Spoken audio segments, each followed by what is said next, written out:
fechado pela infração penal, seja pelos fins de comprovação da materialidade do crime, para fins de comprovação da autoria. Ou seja, eu tenho sempre ali, ó, o perito auxiliando a autoridade policial ou o juiz para fornecer. Porque a gente pensa, né, quando a gente visualiza a perícia, a gente pensa no, na materialidade do crime, né? A prova da materialidade do crime, né? Mas também a perícia, vez ou outra, indicam também a autoria para a autoridade. Perceba, pessoal, que no exame, né, na análise, o perito ele não faz juízo de valor. É uma prova técnica. Tranquilo? Quem vai fazer o juízo de valor sobre o que o perito produziu vai ser a autoridade policial, o Ministério Público e o Ministério Público na hora de oferecer a denúncia e a própria autoridade judicial, tranquilo? O exame do corpo de delito é uma análise perícia feita sobre os vestígios deixados pela infração penal. Já disse isso aqui. Ari, Geralmente. Oi. repete essa informação aí que o juiz não pode fazer o juízo de valor. Quem não pode fazer o juízo de valor é o perito, né? Ele não faz o Ah, juízo de valor. certo. Sim. Quem faz o juízo de valor, por exemplo, a autoridade policial, quando ela vai indiciar o sujeito lá, ela vai usar a fundamentação lá da prova técnica, da prova produzida pericial, e vai indicar a autoria àquele determinado sujeito, indiciou o sujeito. Na produção da denúncia, esse inquérito ele é submetido lá ao Ministério Público. O Ministério Público vai oferecer denúncia, vai fazer o juízo de valor sobre indício de autoria e prova da materialidade, com base lá para oferecer a denúncia. E o juiz vai fazer também, lá na ocasião da sentença, condenando o sujeito. Com base lá, pode utilizar a perícia como fundamento para a condenação.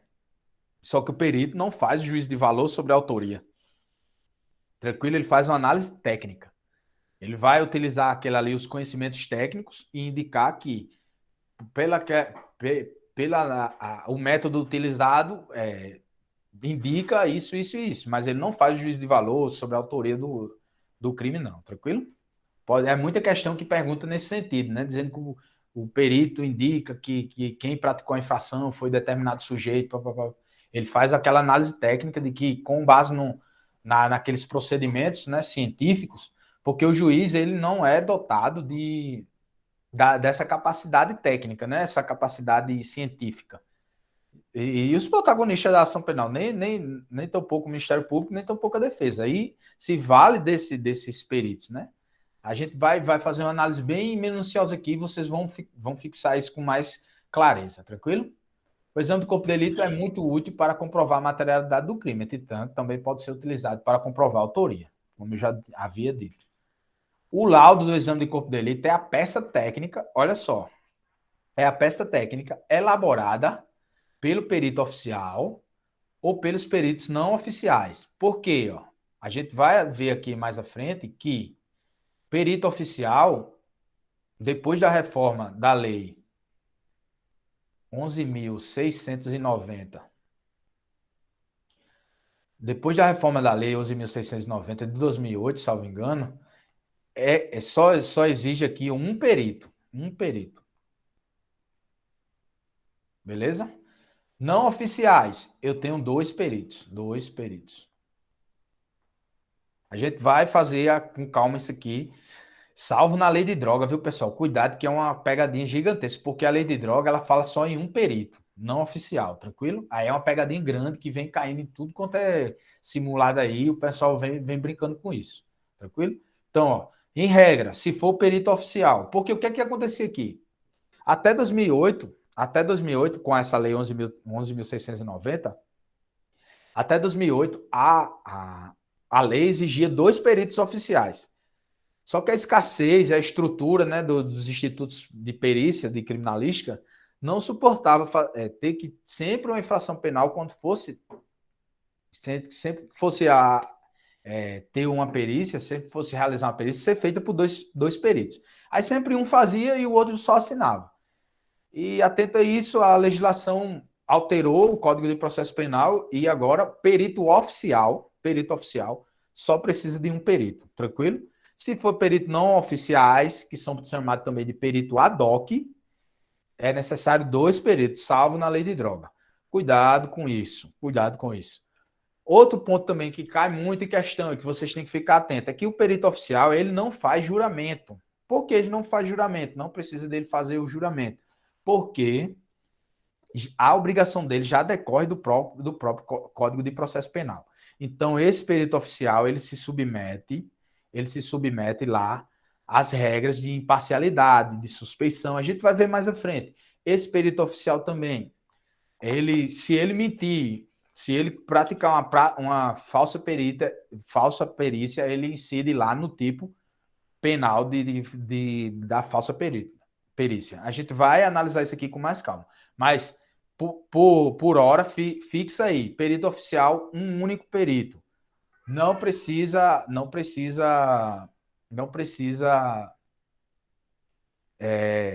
praticar o juramento. Peritos não oficiais, eles fazem 2, precisa de 2 peritos e necessita de prestar o juramento, tranquilo? Então, aí, vou fazer para perito. É interessante essa parte aí. Muito bom, Josiano. Oh, nem sabia, Josiano, que o teu foco era a perícia, não. Desde o início. Pensa numa carreira irada, velho. Vai valer muito a pena. Paga o preço que tem que pagar, né? Faça as renúncias que tem que fazer. Faça essa sua caminhada aí, esse deserto. Passe por ele com uma vibração monstruosa, porque claro que eu não estou aqui desfazendo as carreiras de delegado, de agente, investigador, escrivão, mas aqui a gente trabalha aqui, né, na praxe policial, a gente vê a carreira de perito, é uma carreira bem interessante. Pensa numa carreira massa, assim, você vai se realizar nessa carreira. É irado. É massa, viu? Deus quiser dar certo. Vale muito a pena. Paga o preço que tem que pagar, porque vai valer a pena demais. Você vai dizer, eu faria tudo de novo. Beleza? Então fica atento aí, porque tem muita pertinência com o seu cargo, né? O cargo que você está aí, que você está pagando o preço aí por ele. E você vai cair na sua prova essas nuances aqui, né? Então, perito oficial, um só. Show. Perito não oficial, 2. Tranquilo? Ó, o laudo, ele vai se dividir, que é essa peça técnica, ele vai se dividir em preâmbulo, exposição, fundamentação e conclusão. Tranquilo? Preâmbulo, exposição, fundamentação e conclusão. Muita questão nesse sentido. Perguntando como se divide o laudo. Preâmbulo, exposição, fundamentação e conclusão. Haverá perguntas pré-elaboradas que serão respondidas pelo perito. Em outros casos, o perito trará sua conclusão de maneira livre. Beleza? Vamos em frente. Momento para a juntada do laudo. Pessoal, isso aqui é importante porque, como eu disse a vocês que esse é o momento da aula, que é um momento mais tragável, vocês vão desenvolver ele com mais tranquilidade. Ó, o laudo pericial, ele precisa ser contraditado em juízo. Por que ele precisa ser contraditado? Para o delegado, como eu disse que o delegado ele precisa fazer o juízo de valor dele na hora de indiciar, né? Esse juízo de valor, o delegado ele não entra no mérito lá de indicar, ele simplesmente aponta que a autoria e a autoridade para aquele determinado sujeito. Porque, pessoal, na audiência de instrução e julgamento, é que se vai fazer toda aquela análise probatória. Então, essa análise técnica e jurídica feita pelo delegado, ela vai indicar que aquele sujeito praticou a infração penal, beleza? Então, a própria lei de drogas, ela exige que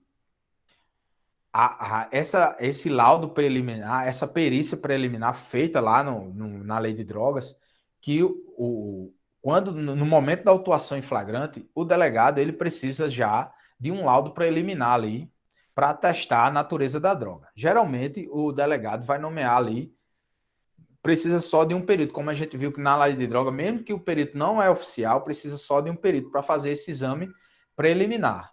Tranquilo?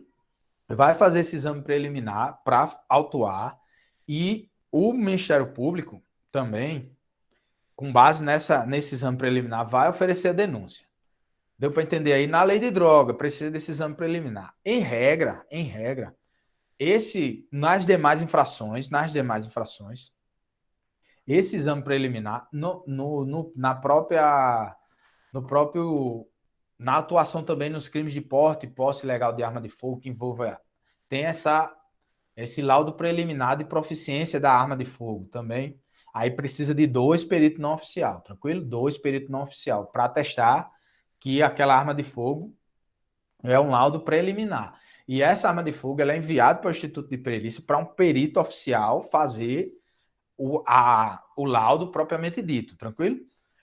Mas aí esse laudo ele precisa ser juntado, pessoal, até 10 dias antes da audiência de instrução e julgamento, que é aquela audiência feita lá com a participação dialética da parte, com o juiz, com o Ministério Público e com a Defensoria Pública ou advogado de defesa, tranquilo? Com a defesa. Então, ó, por que precisa eu ter 10 dias antes de apresentar esse laudo? Para que a defesa ela possa o próprio Ministério Público possa contraditar aquele laudo lá, tranquilo? Então, a gente precisa desse laudo até 10 dias antes da audiência de instrução em julgamento. Por isso aqui, ó, o laudo, em regra, o laudo pericial não é uma condição de procedibilidade. Por que não é uma condição de procedibilidade? Porque o delegado pode realizar o indiciamento, né, concluir o inquérito, o Ministério Público vai oferecer a denúncia com um laudo definitivo. Mas esse laudo ele precisa ser juntado até 10 dias antes da audiência de instrução, tranquilo? Fica atento nisso, que é muita questão cobrando esse prazozinho e dizendo que o laudo não pode ser juntado até a sentença, porque ó, se eu não apresento esse laudo dentro desse prazo, eu acabo por ferir ampla defesa e contraditório, tranquilo? Porque como que a defesa ou até o próprio Ministério Público irá atacar esse laudo, se esse laudo não for juntado no tempo oportuno, beleza? Aí até quanto pode ser juntado do pericial? Aqui, eu já coloquei aqui no slide, que pode ser até 10 dias antes da audiência de instrução e julgamento, beleza? Isso não está previsto explicitamente no CPP, mas por interpretação conjunta do artigo 400 CPP e o artigo 159, parágrafo 5º, é possível inferir tal procedimento. Tranquilo? Isso é na praxe policial aqui, quando o laudo não chega a tempo, o laudo definitivo, né? O juiz ou o Ministério Público requisita à autoridade policial o laudo referente àquele procedimento para que a audiência possa ser marcada. Porque sabe que se esse laudo não chega a tempo, provavelmente vai acontecer uma nulidade, né? Como a gente falou, essa nulidade de ordem procedimental. E ela segue a teoria da nulidade, se causar prejuízo, tem que comprovar prejuízo e a defesa deve alegar no primeiro momento mais oportuno. Sacou? Vamos lá. Eu trouxe aqui a literalidade do artigo 400 do CPP, vai dizer assim, na audiência de instrução e julgamento, a ser realizada no prazo de 60 dias, isso aqui é um prazo impróprio, né, pessoal? Como a gente sabe que nem sempre as comarcas conseguem cumprir esse prazo. Proceder-se à tomada das declarações de ofendido, a inquirição das testemunhas arrolada pela acusação, pela defesa, nessa ordem. Ressalvado o artigo 222, nesse código, bem como os esclarecimentos dos peritos, as acariações e os reconhecimentos das pessoas e coisas, interrogando em seguida o acusado.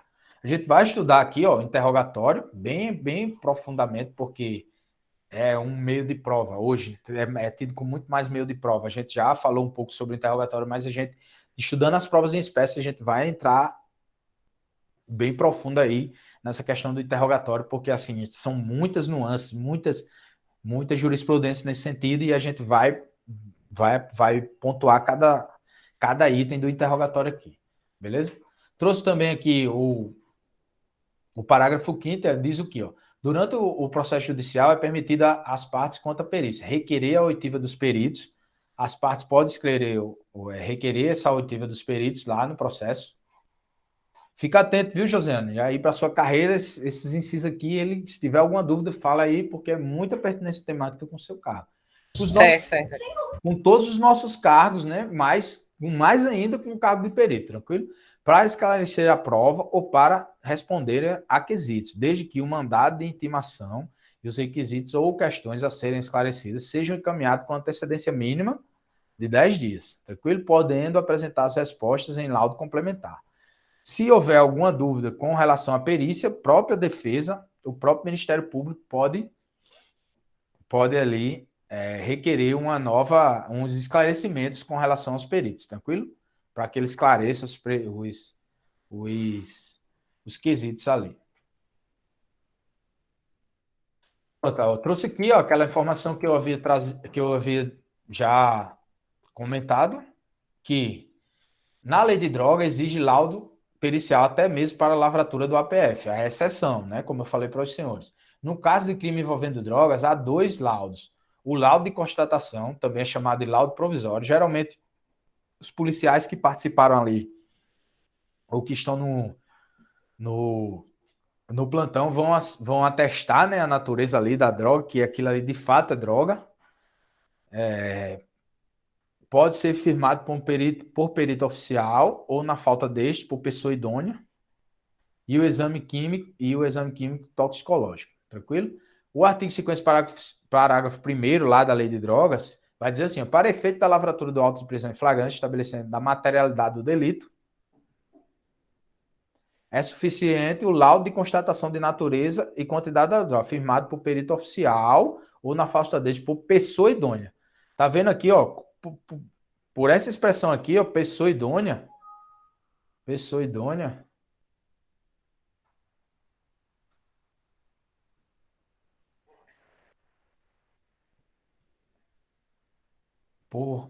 por aparecer aqui pessoa idônea, por isso que a doutrina entende que se trata de norma especial em relação ao CPP. O Código Processual exige para o laudo pericial, o perito oficial ou 2 peritos não oficiais. Tranquilo? Para de compartilhar, Yari. Foi? Deixa eu voltar aqui.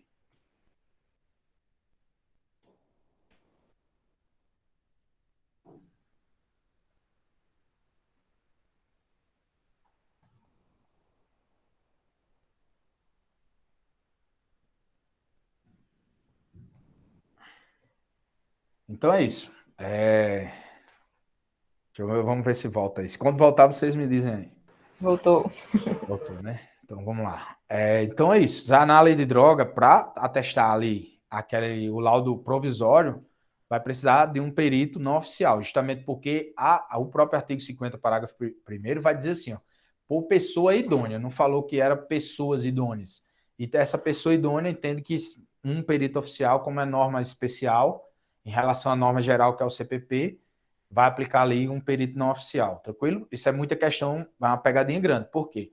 Perito oficial, um único perito. Perito não oficial, a regra geral, 2 peritos não oficiais, que é escolhido por pessoas de nível superior, preferencialmente da mesma área que vai se atestar a perícia ali.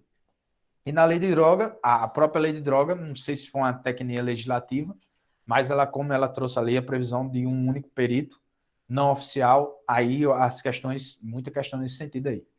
Vamos em frente. Também nos crimes contra a propriedade material. Esse aqui tem uma jurisprudência aí, assim, tem bem pertinência com o cargo, né? O artigo 525 vai dizer assim, no caso de haver o crime deixado de vestígio, a queixa ou a denúncia não será recebida se não for instruída com o exame pericial dos objetos que constituem o corpo de delito.